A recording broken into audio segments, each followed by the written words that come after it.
자, 오늘은 한 멤버분께서 제 채널 구독자 수 많아진 걸 축하해 주셨어요. 읽어드릴게요. 채널이 급성장했네요. 고수님 축하드려요. 구독자가 많아진 게 좋으면서도 예전보다 다양한 기준의 시청자가 생긴 것이 컨텐츠에 영향을 줄까 봐 불안하기도 하네요. 흐흐 라고 하셨어요. 근데 요 분의 또 다른 멤버분이 좋아요를 눌러준 거로 봐서 다른 분도 이렇게 생각하시는 거예요.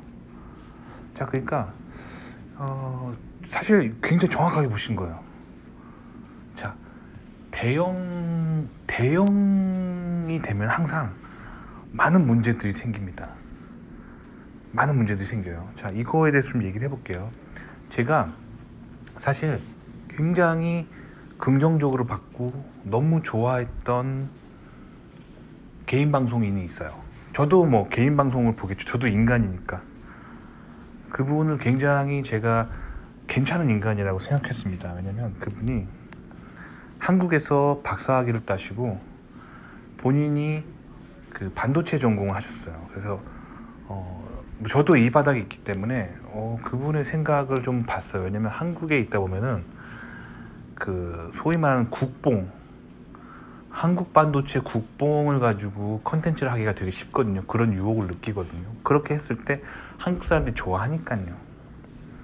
근데 반도체 바닥에 계신 분은 다 알겠지만 그 반도체 설계는 다 미국이 하고 그 소재는 다 일본이 만들고 제조는 대만이 잘하죠.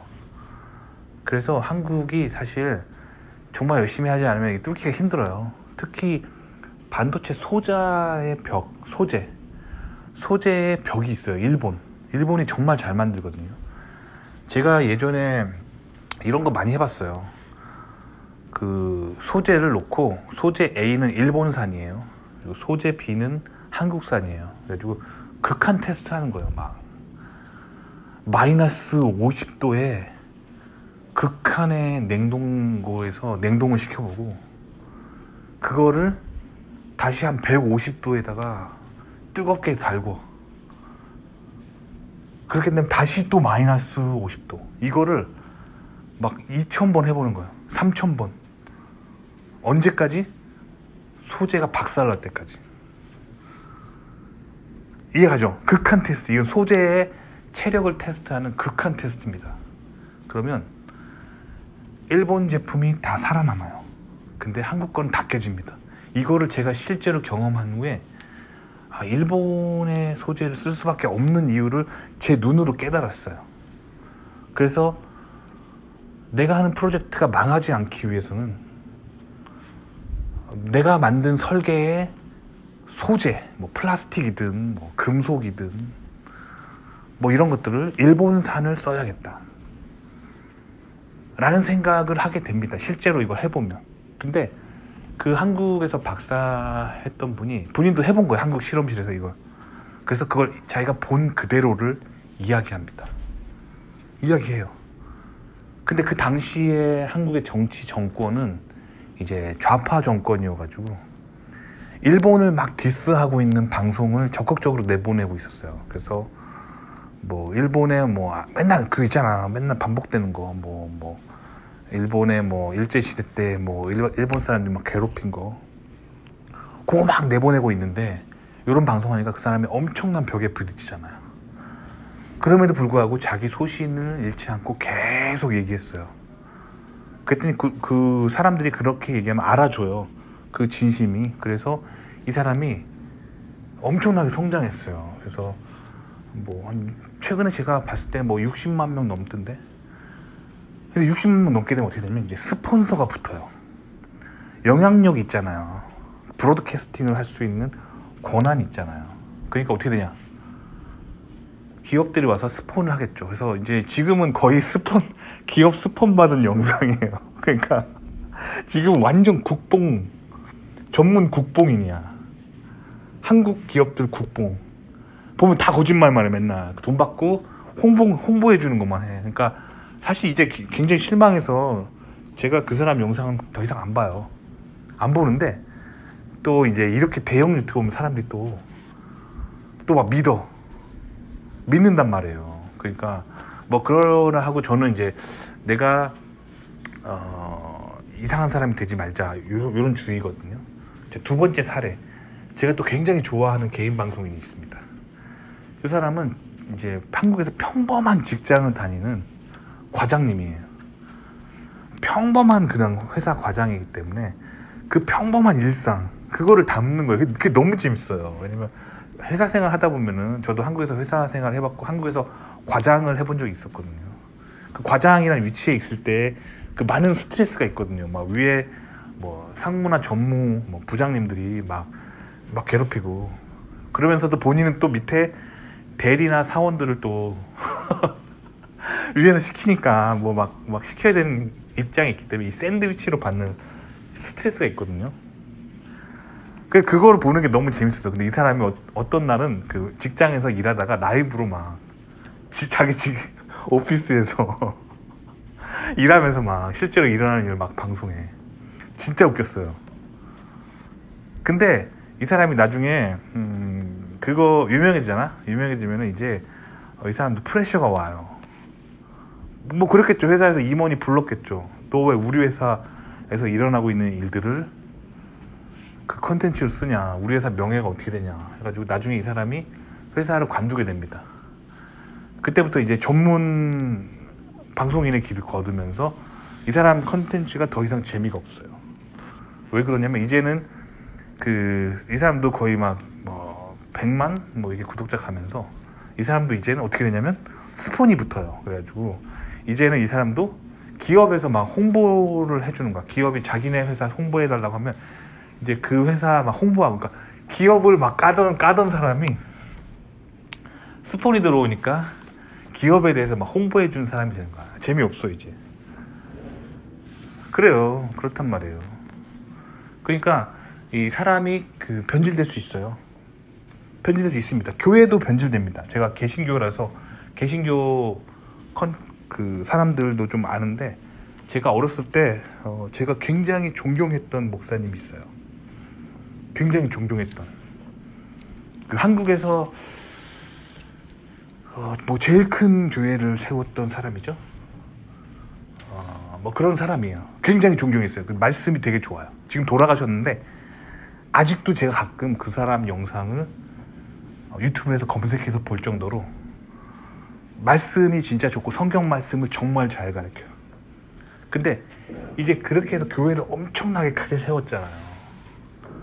그러면 그때부터 이제 재벌 정도의 돈을 벌게 되면 이제는 얘기가 달라져. 예전에 그 사람이 가난했을 때는 의지할 데가 없기 때문에 하나님만 의지하고 성경 말씀만 의지하고 그 시절에 그가 했던 설교는 정말 아름다워요. 근데 나중에 재벌처럼 돈 많아지면은 그때부터는 이제 정치랑 연관되고 뭐 방송사, 신문사 막 이런 데랑 막 연결되기 때문에 세상 사람들이 듣기 좋아하는 말을 해야 되는 거예요. 그렇게 되면서 나중에는 이 사람이 완전 이상한 설교를 하기 시작합니다. 세상이 듣기 좋아하는, 정치가 듣기 좋아하는 설교, 세상 사람들이 듣기 좋아하는 설교, 그렇게 되면서 이제 몰락의 길을 걷는 거죠. 그래서 더 이상은 그 교회의 설교를 제가 듣지 않아요. 근데 그건 거기만 그런 게 아니라 미국도 그래요. 미국에도 되게 유명한 목사님들이 있거든요. 그래서 정말 좋고 막 정말 설교도 잘하고 책도 정말 읽어보면은 그 성경의 진수를 담고 있고 막 그래서 막 책도 막 팔리고 방송에 나오고 TV도 출연하고 막 그러는데 그 제가 굉장히 존경했던 미국 목사님이에요. 근데 이 방송에 딱 나오면 이 전 세계인이 보고 있는 방송 같은 데 나오면 이제부터 사람은 약해져요. 그래서 앵커가 아직도 기억나요. 그날 방송이 미국 방송인데 되게 유명한 TV 채널에 나왔어요. 그 목사님이. 그래서 그 앵커가 그 사람한테 물어봤어요. 미국에 되게 그 사이비 이단 종교가 있거든요. 뭐 기독교라고 하는데 사이비 이단 종교예요. 사이비 이단 종교. 그래가지고 하여튼 정확하게 얘기하면 또 저도 지금 부담을 느끼는데 하여튼 그 사이비 이단 종교의 첫 글자는 몰이에요. 몰로 시작하는 사이비 이단 종교가 있습니다. 근데 이 TV 프로에서 그 미국 아나운서가 목사님 뭘로 시작하는 그 종교 단체에 대해서 어떻게 생각합니까? 라고 말한 거예요. 근데 정상적인 성경을 공부한 사람들은 이렇게 말해야 돼요. 성경에서 예수님의 말씀에 의하면 예수 그리스도 외에는 구원을 받을 이름이 없다라고 말씀하셨기 때문에 개인적인 생각으로 그 종교는 기독교라고 볼 수 없습니다. 사이비 이단 종교입니다. 이렇게 말해야 돼요. 근데 이렇게 하면 어떻게 해요? 비난을 받겠죠. 왜냐면 그 뭘로 시작하는 그 이단 사이비 종교의 신도가 엄청나고 그게 공중파였고 전 세계 사람들이 보고 있기 때문에 이 사람이 너무 두려운 거야. 그래서 뭐라고 말한 줄 알아요?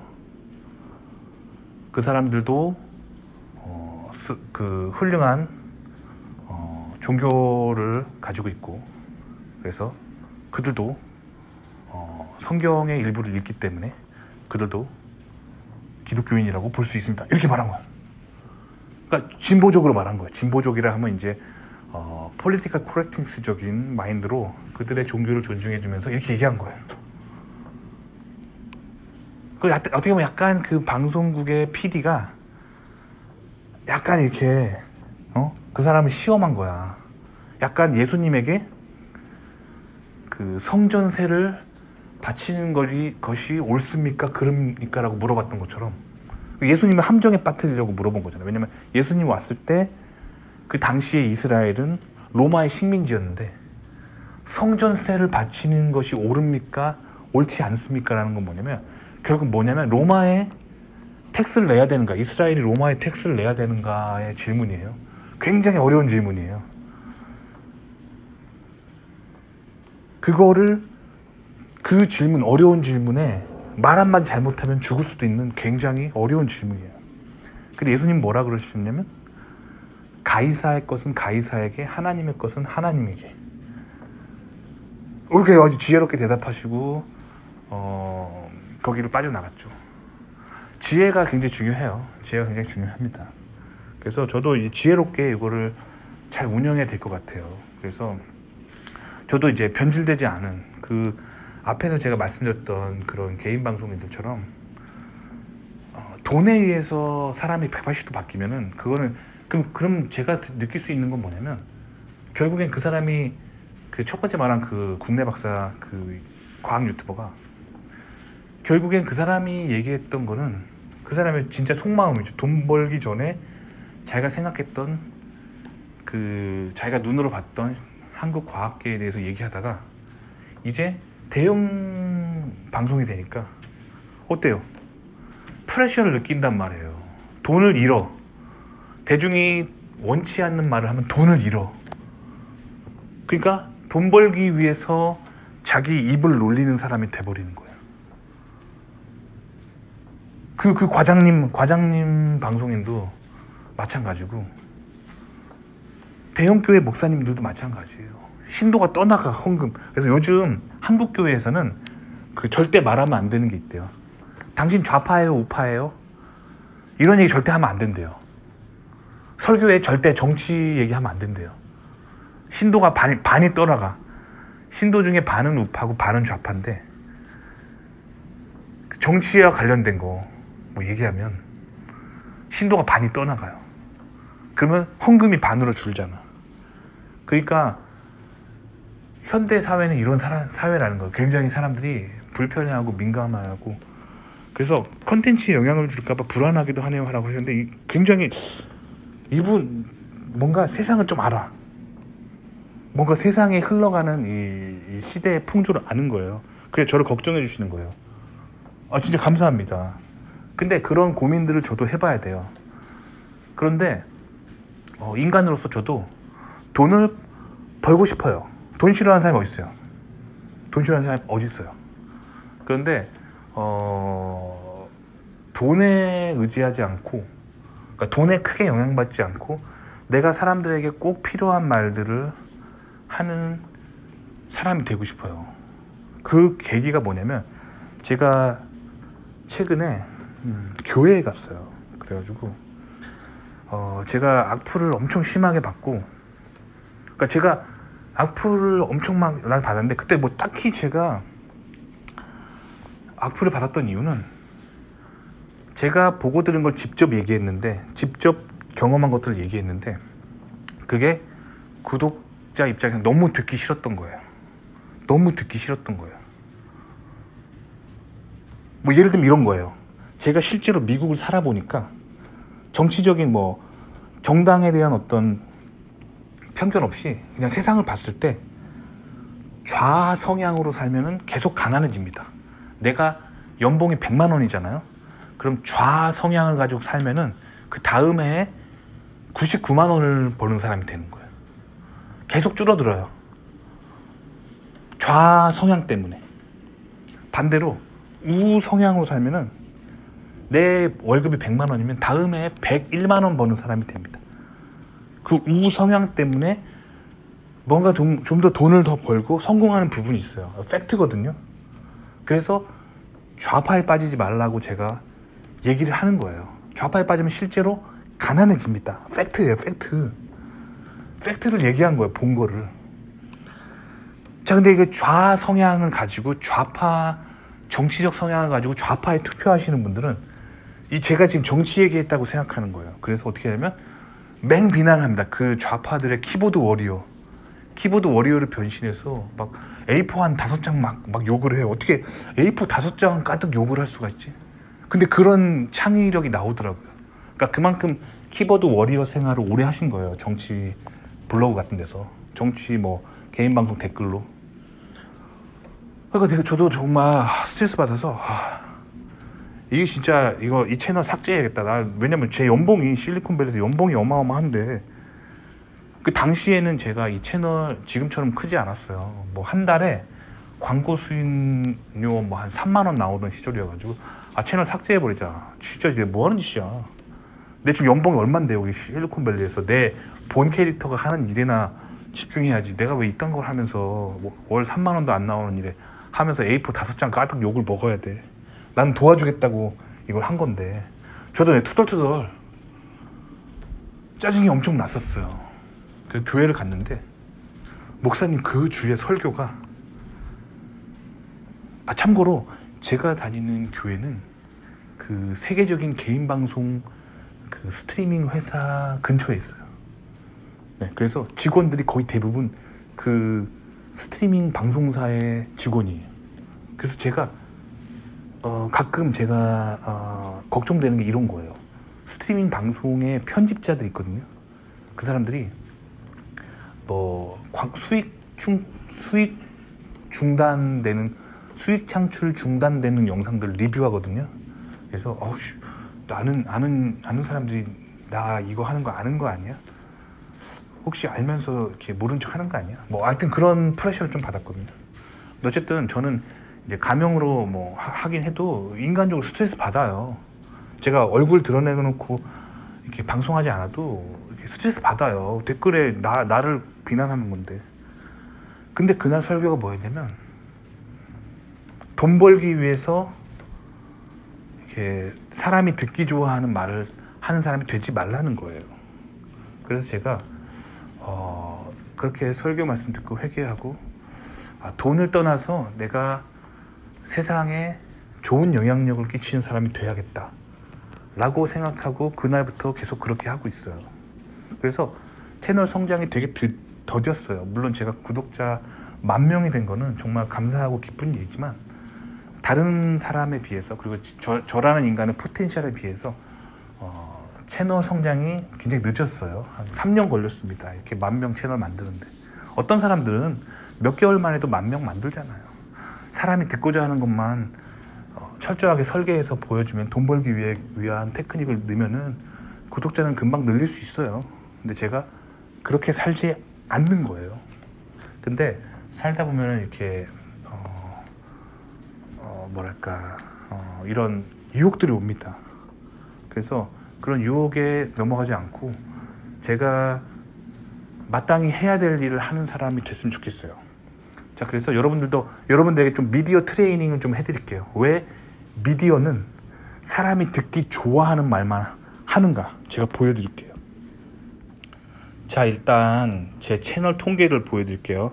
지난 한 달간 28일간 제 채널에서 한 영상당 돈을 벌어들이는 거거든요. 그거를 자 보여드릴게요. 맨 위에 한국에서 의사 하는 거 대비 미국에서 공학 박사 하는 거 뭐가 더 좋을까라는 영상인데, 이 영상이 $590를 벌어들였어요. 영상 하나로 1등입니다. 2등은 뭐냐면 미국 석사 펀드 받던 그거에 대해서 제가 얘기했는데, 이게 한 달간 $145니까 한 15, 16만 원 번 거예요. 요 하나. 자, 그 다음에 3등. 제가 거지를 보면 잘 안 도와주는 이유가 있어요. 그러니까 제가 거지를 보면은 잘 안 도와줍니다. 그러니까 제가 그 교회에서 하는 그 홈리스들 뭐 봉사활동에 자주 가거든요. 그래서 거지를 도와줍니다. 근데 그 거지를 도와줄 때 그냥 도와주지 않아요. 성경 말씀에는 가난한 자에게 복음을 줘야 된다고 얘기하기 때문에 가난한 자에게는 저는 복음을 먼저 줍니다.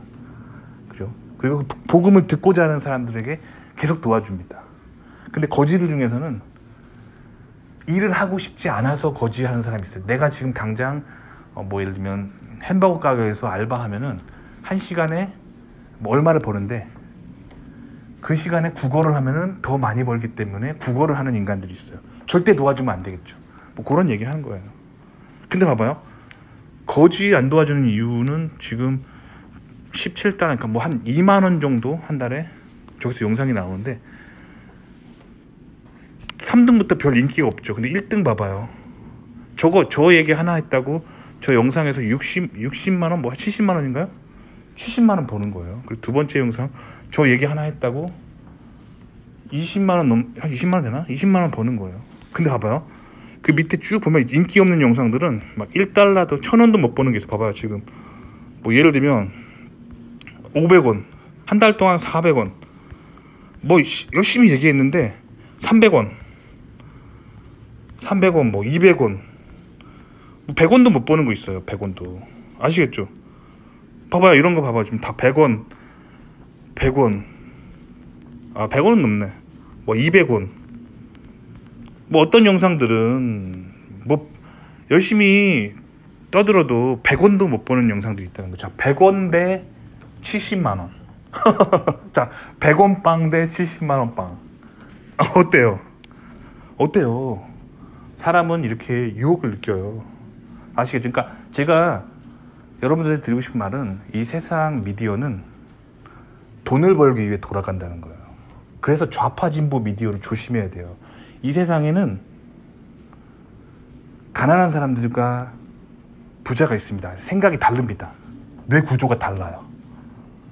그런데 미디어는 최대한 많은 돈을 벌기 위해서 가난한 사람들이 좋아하는 내용이 뭔지를 분석한 다음에 그걸 바탕으로 최대한 많은 시청자를 확보해서 돈을 벌기 위해, 왜냐면 한 클릭당 얼마를 버는 겁니다.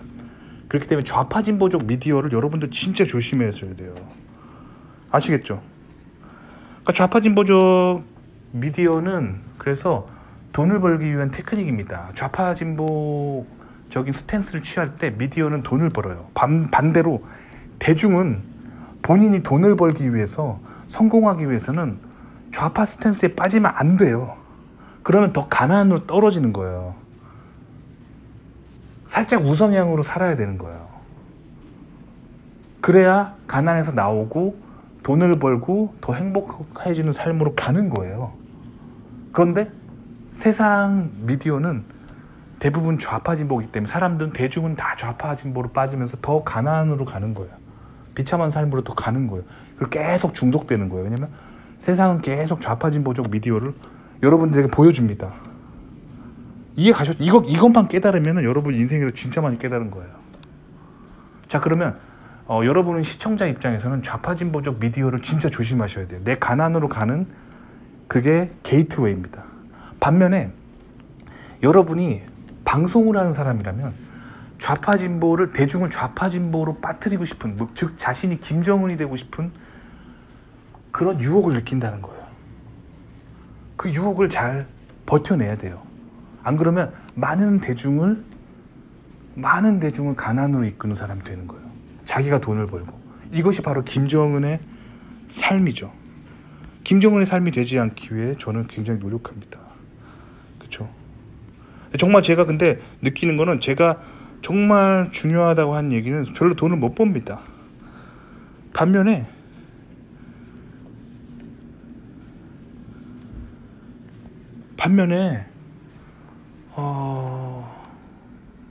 어떤 것들 제가 뭐랄까 크게 중요하지 않다고 생각하고 만든 영상들이 의외로 돈을 많이 벌 때가 있어요.